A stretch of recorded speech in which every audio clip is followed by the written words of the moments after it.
Hello everyone. Hello aspirants, welcome to the channel UPSC prelims mindset. कैसे हैं? I hope आपकी preparation और prelims 2026 की जोर शोर से तैयारी चल रही होगी। तो as per the micro schedule we are here to discuss the questions of polity, PYQs of polity related to today the chapter is, चूँकि चैप्टर बहुत छोटा है तो दो चैप्टर मैं इकट्ठे करूँगा। That is local self government, that will include rural plus urban, as well as governance के कुछ क्वेश्चन हम इकट्ठे करेंगे, है ना, PYQ plus allied information. So without wasting time let us begin. पहला सवाल 2025 का, panchayats at the intermediate level exist in all states. आपको पता है कि 3 टियर पंचायती सिस्टम में 3 तो होता है ना, एक ग्राम सभा होता है, ग्राम, है ना, जो सबसे नीचे होता है। आपको 3 टियर्स होते हैं। कौन कौन होते हैं? सबसे पहले देखिएगा, एक तो ग्राम सभा होता है, वो तो अलग वही है, जो भी इलेक्टोरल रोल में है वो होगा, ठीक है। एक होता है आपका विलेज पंचायत, एक होता है इंटरमीडिएट लेवल पे, है ना, ठीक, और एक होता है आपका जिला परिषद, जो कि हाईएस्ट होता है किसी भी highest level of panchayati 3 tier system, है ना। पर जो इंटरमीडिएट लेवल पे होता है ना, वो हर स्टेट में हो, मैंडेटरी नहीं है। ये दोनों, पहला दोनों तो मैंडेटरी है ना, पहला lowest level that is village panchayat और जिला परिषद। पर जो इंटरमीडिएट लेवल पे है ना, अगर स्टेट की पॉपुलेशन, है ना, स्टेट की पॉपुलेशन लेस देन 20 लाख है तो ये इसको रखना ऑप्शनल है।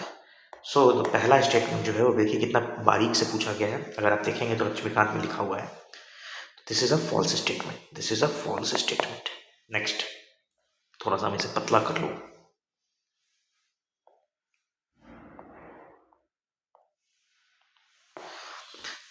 To be eligible to be a member of panchayat at intermediate level, a person should attain the age of 30 years। बिल्कुल फॉल्स स्टेटमेंट है। 21 वर्ष होता है पंचायत में किसी भी लेवल पे खड़े होने के लिए, चाहे इंटरमीडिएट लेवल हो, चाहे लोअर लेवल हो, चाहे हाईएस्ट जिला परिषद लेवल हो। The chief minister of a state constitutes a commission to review the financial position of panchayats at the intermediate levels and to make recommendations for the distribution of proceed between state government and the panchayats। ये भी एक false statement है। क्यों? क्योंकि देखिए, ये बात हो रही है स्टेट फाइनेंस कमीशन की, और स्टेट फाइनेंस कमीशन जिस तरह से सेंट्रल फाइनेंस कमीशन को प्रेसिडेंट बनाते हैं, स्टेट फाइनेंस कमीशन को गवर्नर बनाते हैं, ना कि CM. So all the 3 statements are false, और यहाँ नॉट करेक्ट पूछा है, ध्यान दीजिएगा। सो डी, ठीक है, नॉट करेक्ट पे ध्यान दीजिएगा, फ्री के नंबर चले जाते हैं लोगों के। Next, it is the governor of state who recognizes and declares any community as scheduled tribe. गलत बात है, गवर्नर के पास ये पावर नहीं है, ये पावर प्रेसिडेंट के पास होता है। आप लक्ष्मीकांत में ट्राइबल स्टेट्स का चैप्टर पढ़ेंगे, शेड्यूल 5, शेड्यूल 6, तो वहाँ आपको नॉलेज मिल जाएगा, ठीक।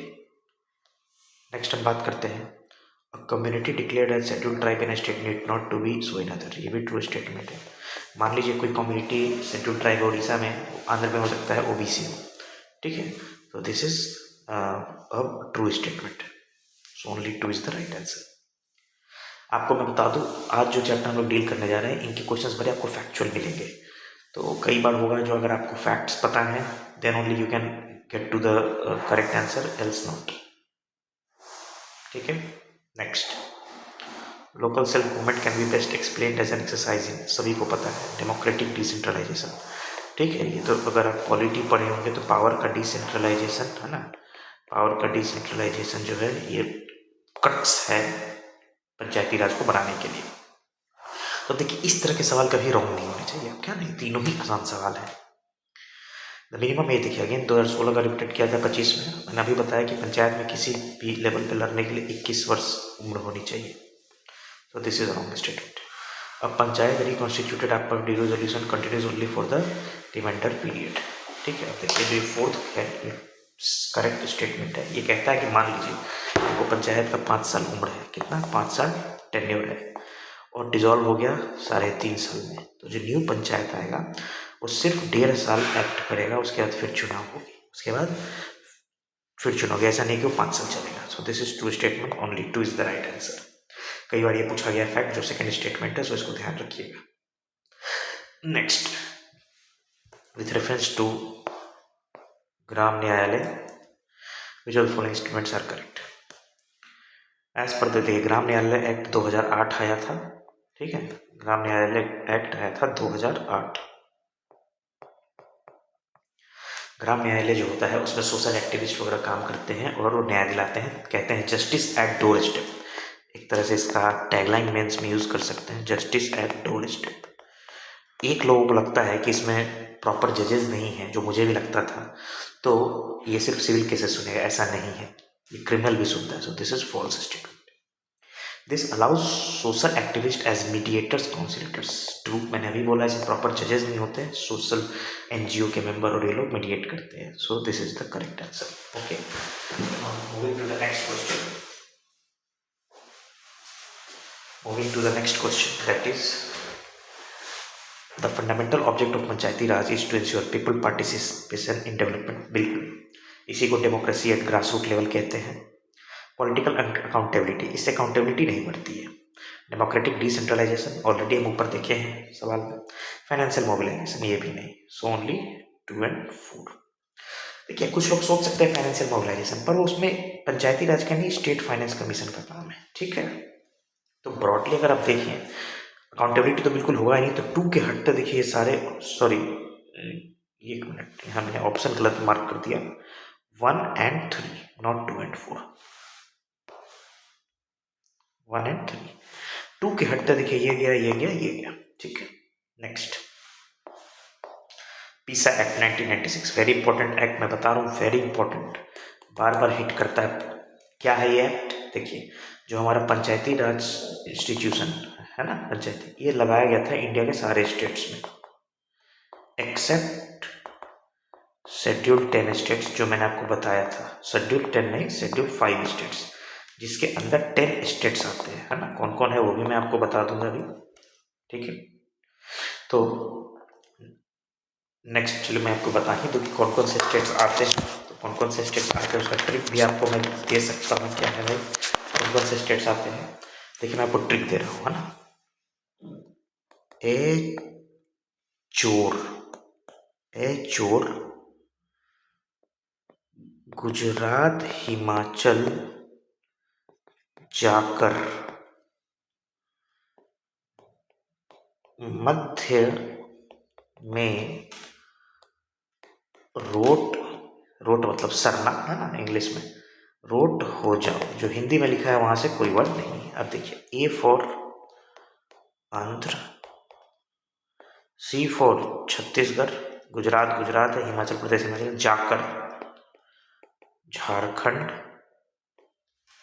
मध्य नाम से पता चल रहा है मध्य प्रदेश, एम फॉर महाराष्ट्र, रोट राजस्थान, उड़ीसा, तेलंगाना। तो क्या है भाई, ए चोर गुजरात हिमाचल प्रदेश जाकर मध्य में रोट हो जाना, ठीक है। तो क्या है कि इन स्टेट, शेड्यूल 10 स्टेट में पंचायती राज इंस्टीट्यूशंस नहीं लगते थे, है ना। पंचायती राज इंस्टीट्यूशंस के जो PRI एक्ट आया था, ठीक है, वो नहीं लगता था। तो लेकिन वहाँ पे ग्रास रूट लेवल पे डेमोक्रेसी को पहुँचाने के लिए गवर्नमेंट ने सोचा कि इसको, पंचायती राज के प्रिंसिपल्स को हमें वहाँ पे ले जाना है। तो वही आया PESA act, panchayat extension to schedule areas act 1996। इसकी क्या ऑब्जेक्टिव नहीं है? टू प्रोवाइड सेल्फ गवर्नेंस, बिल्कुल है। To recognize traditional rights, to create, ये भी है, to create autonomous regions in tribal areas, ये नहीं है। To free tribal people from exploitation, ये है। So which of following is not, so C is not. Autonomous region वो create नहीं करता है, ठीक है। Under the scheduled tribe Dwellers Act 2006, who shall be the authority to initiate the process of nature and extent of community?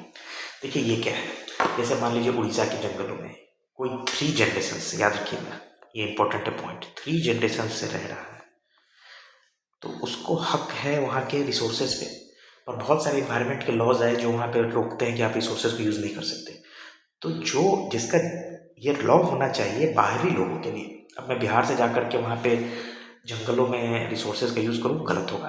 पर जिसके बाप दादा पिछले 3 जनरेशन से जी रहे हैं उसी जंगल के बेसिस पे, वो वहाँ के तेंदू लीफ को कलेक्ट करके अगर बेचे, माइनर प्रोडक्ट्स को, या वहाँ पे स्टूपर को, लैटेक्स को बेचे जो रबर जिससे बनता है, तो उसके लिए गलत नहीं है, है ना।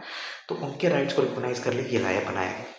और इसमें कौन किसको हक दिया गया है, तो याद रखिएगा ग्राम सभा इज द नोडल अथॉरिटी। ये सारी बातों को डिसाइड करने के लिए क्या प्रोडक्ट आप बेच सकते हैं, किसको यहाँ पे सेक्टरल राइट के ट्राइब्स के डेवलपर्स एक्ट के तहत रखा जाएगा, सब नोडल अथॉरिटी होती है ग्राम सभा, ठीक, याद रखिएगा। तो देखिए इस प्रकार यही सवाल थे लोकल सेल्फ गवर्नमेंट से पिछले 2013 से 25 में आए हुए। बाकी let us move to the next topic, that is governance. छोटा ही होगा आज का लेक्चर सर, इसमें एक्सप्लेनेशन भी आप देख के पढ़ाते नहीं, इनके देखिए एक्सप्लेनेशन आप देख सकते हैं, मैं झूठ नहीं बोलूँगी, अनअकैडमी की बुक है और इनके एक्सप्लेनेशन बिल्कुल अलग है, मेरे एक्सप्लेनेशन बिल्कुल अलग होंगे, आप पढ़ेंगे क्योंकि मैं अपने, हाँ कई जगह कन्फ्यूजन होता है, देखता हूँ कि इन्होंने क्या लिखा है, बट मैं अपने ओन उससे चलता हूँ, ओन लॉजिक से चलता हूँ, ठीक। आप देख भी सकते हैं, मैं आपको कभी रियल लाइफ एग्जाम्पल देता हूँ, कभी कोई एग्जाम्पल देता हूँ, थोड़ी खटखुट हो रही होगी क्योंकि एक्चुअली थोड़ा कंस्ट्रक्शन हो रहा है जहाँ मैं रिकॉर्ड कर रहा हूँ, सॉरी फॉर दैट। ये देखिए बहुत हाईली फैक्चुअल होगा, मैं अभी बता रहा हूँ, this will be highly factual. क्या होगा ये? Highly factual section. तो बहुत कुछ आपको पता होता उस वक्त तो आप बना सकते थे, अन्यथा नहीं बना पाते। मैं उन टीचरों में से नहीं हूँ कि मैं कहूँगा तो मैं भी कई चीज़ों का सोल्यूशन देख के आता हूँ, है ना। चलिए, in India, state government have no power for making rules for grant of concession in respect of extraction of minor mineral, even though such minerals are located in their territories. बिल्कुल गलत statement है, false। MMDR act है, mines and minerals development and regulation act 1957, उसमें 2015 में amendment हुआ था। Minor mineral से related सारे बात कौन करता है? स्टेट करता है, उसकी क्लासिफिकेशन सेंटर करता है, ठीक है। तो ये स्टेटमेंट फॉल्स है। मेजर मिनरल किसके अंडर में आता है? सेंटर के, भले वो आपके स्टेट में है तो क्या हुआ। जैसे मान लिया बिहार में नाइट्रेट मिलता है, बिहार के जमुई डिस्ट्रिक्ट, तो वो अगर मेजर मिनरल है तो भले बिहार में मिल रहा है पर वो होगा सेंटर के अंडर में, और अगर माइनर मिनरल है तो स्टेट के अंडर में होगा, और वो माइनर है या मेजर वो सेंटर क्लासीफाई करेगा। In India the centre has the power to notify minor minerals. अब देखिए वही बात आ गया second statement, this is true, तो 1 is incorrect but 2 is correct. और जब ऐसा होता है कि एक इनकरेक्ट निकल जाए तो इजीएस्ट केस होता है सर रीजन में, because you don't need to identify whether this is the reason for the above statement और not. The north east council established in 1971, NEC Act. Subsequent to the amendment in 2002, council comprises which of the following members? अब समझिएगा, आपको पता है inter state council होते हैं, क्या होते हैं? Inter state council. और वैसा ही उसी तर्ज पे नॉर्थ ईस्ट के लिए नॉर्थ ईसी यानी नॉर्थ ईस्ट काउंसिल 1971 में एक्ट लाया गया और 1972 में ये बन के तैयार हुआ। कौन कौन होते हैं इसमें? देखिए सारे नॉर्थ ईस्टर्न स्टेट के सीएम, गवर्नर होते हैं, ठीक है, प्रेसिडेंट होते हैं 3, ठीक है, मेंबर्स को नॉमिनेट करते हैं, और 2002 से पहले यूनियन होम मिनिस्टर नहीं होते थे, लेकिन 2002 से यूनियन होम मिनिस्टर इसके चेयरपर्सन हो गए, और मिनिस्टर ऑफ स्टेट होम जो होंगे वो वाइस चेयरपर्सन हो गए। अब आइए देखते हैं सवाल को। Governor of the constituent state correct, CM of the constituent state correct, 3 members to be nominated by president of India correct, union home minister of India, so all the 4 are correct, ठीक है। यही अगर कहता कि original act में, तो original act में आपको होम मिनिस्टर को नहीं रखना था।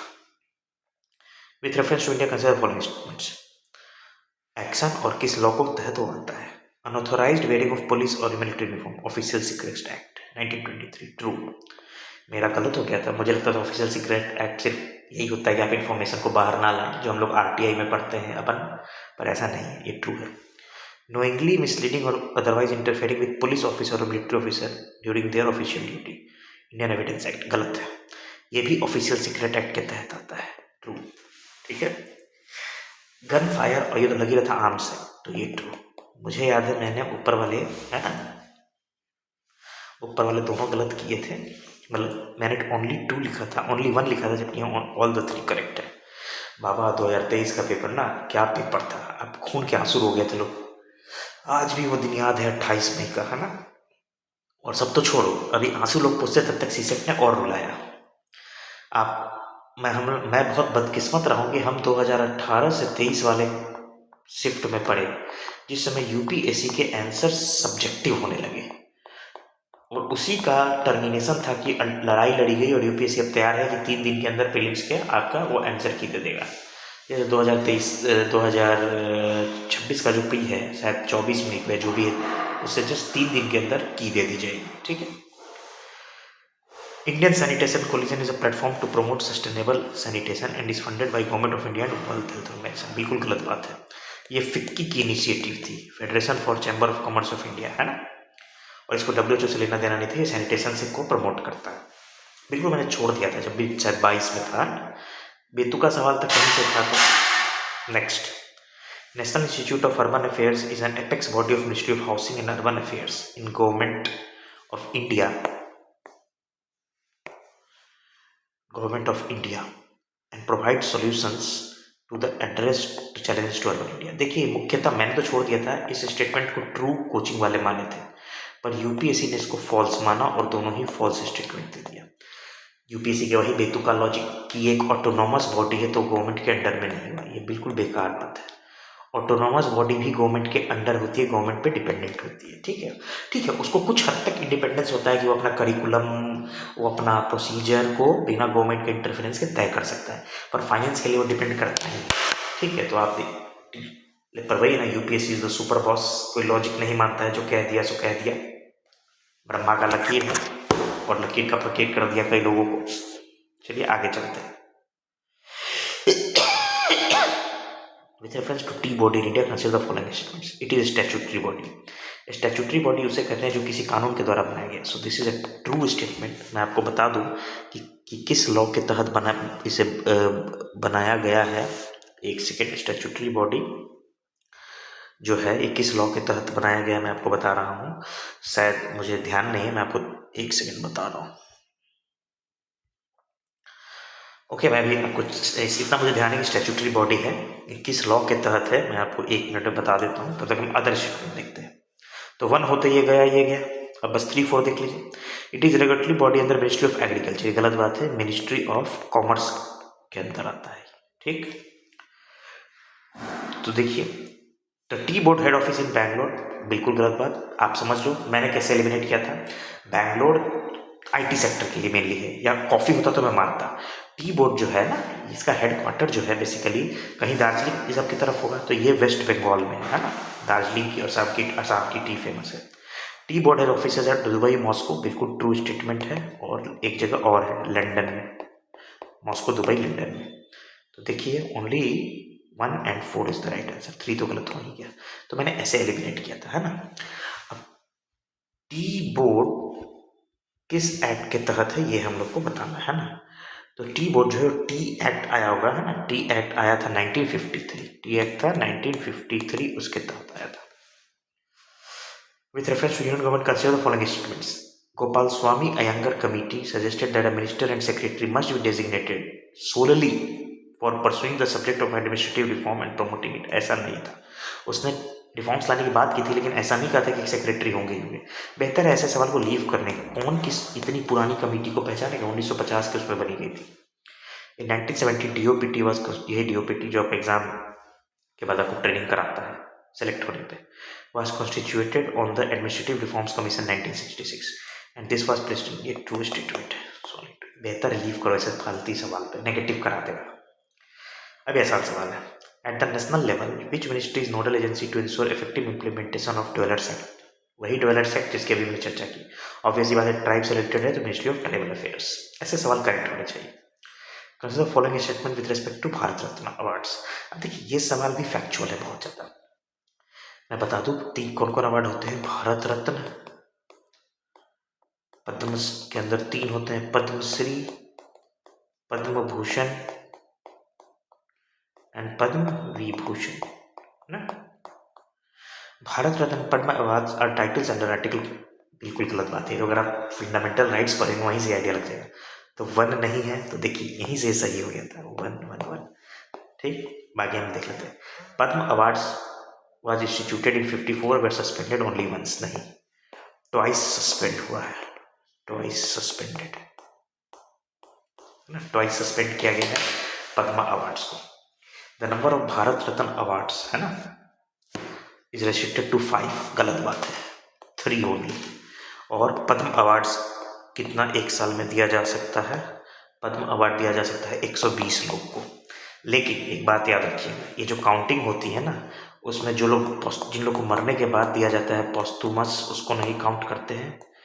इसके अलावा NRI, overseas citizen of India, इनको भी काउंट नहीं किया जाता है। तो this can be an allied question, follow up question in further years.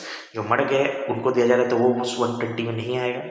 जो NRI है, मान लो जैसे मेरे मामा दुबई में रहते हुए NRI है, तो उनको अगर दिया जाए, मान लो पद्मश्री अवार्ड है ना, वो होटेलियर है तो होटल मैनेजमेंट में उनको दिया जाए कि भाई इन्होंने बहुत अच्छा काम किया है, तो वो काउंट 120 में नहीं होगा।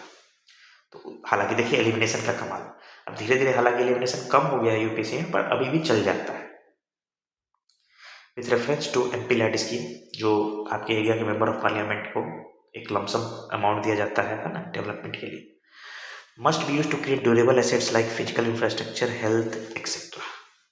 बिल्कुल सही बात है, ट्रू होते देखिए ये गया। A specified portion of MP fund must be benefit to ST populations, बिल्कुल ट्रू है, दिस इज 100% ट्रू स्टेटमेंट। ठीक है, कि आपको 15% SC को, शायद एक बार चेक कर लीजिएगा, 15% SC को, 7.5% ST के लिए एलोकेट करना है, तो ट्रू है। MP lands are sanctioned on an yearly basis and the unused funds cannot be carried forward, गलत बात है। अगर मान लो मुझे 10 करोड़ मिला, 8 करोड़ खर्च हुआ, 2 करोड़ अगले बार में जुड़ जाएगा, तो 3 इज रॉन्ग स्टेटमेंट। और 1 2 दोनों में 4 देखना है। District authority must inspect at least 10% of all works under implementation. Collector अगर आप IAS बनेंगे तो आप अपने जिला में इसका निरीक्षण करेंगे। सो दिस इज करेक्ट, 1 2 4। इसलिए तो नेता सब छिड़ता है कलेक्टर से कि वो पैसा इन्वेस्ट किया, अपने मान लो चच्चा का घर बनवा लिया, अब इसमें कलेक्टर जाके जांच कर लेगा, रिपोर्ट दे देगा तो प्रॉब्लम हो जाएगा, इसलिए चिढ़ता है सब। पर अब आप इस सर्विस में उतर रहे हैं तो ये सब चीज़ों से तो आपको लड़ना पड़ेगा ही, और नहीं तो कॉर्पोरेट में काम करिए। ठीक है, अब देखिए ये आधार, ये 2020 के आसपास आधार केस हुआ था, बहुत ज़्यादा इसको लेकर प्रॉब्लम था कि आधार को यूज़ किया जा सकता है, इसीलिए न्यूज़ में था। यूपीएससी प्रीलिम्स माइंडसेट इसी चीज़ पे फोकस करता है कि आपको हर चीज़ की जानकारी होनी चाहिए जो न्यूज़ में है। Aadhaar meta data can not be stored for more than 3 months, गलत बात है। 6 मंथ तक सुप्रीम कोर्ट ने कहा है कि इसको स्टोर किया जा सकता है। 1 जाते ही गया, ये गया। अब देखिए 3 या 2 4। State cannot enter into any contract with private corporations for sharing Aadhaar data. अब देखो मैं इस पर श्योर नहीं था, जैसे अभी कम श्योर हूँ, तो आइए नेक्स्ट देखते हैं। Aadhaar is mandatory for obtaining insurance products, ये गलत बात है। KYC के लिए मैंडेटरी है बट नॉट इंश्योरेंस प्रोडक्ट, तो 3 गया, 3 जाते हैं आंसर, 2 4 आ गया। 4 देख लेते हैं। Aadhaar is mandatory for getting benefits, हाँ ये सुप्रीम कोर्ट ने कहा था, ये तो मुझे याद है, न्यूज़पेपर में कई बार आया था, कई लोग सुप्रीम कोर्ट को क्रिटिसाइज भी किए थे। आधार है तभी आपको कंसोलिडेटेड फंड ऑफ इंडिया से जो बेनिफिट मिल रहा है वो मिलेगा। हाँ, इंश्योरेंस के लिए आपको KYC के लिए आधार चाहिए, पर मिलने के लिए जरूरी नहीं है। State cannot enter into any contract, बिल्कुल सही बात है, प्राइवेट ऑर्गेनाइजेशन के साथ स्टेट आधार डेटा नहीं शीट कर सकता है। सो दिस इज करेक्ट, और सो आंसर इज 2 and 4। इसी प्रकार देखिए अब हम लोग ये अब एक लास्ट लेक्चर है जो कल आ जाएगा, है ना, लास्ट लेक्चर है जो कल आ जाएगा। उसके तुरंत बाद हम लोग आ जाएंगे इकोनॉमिक्स पे।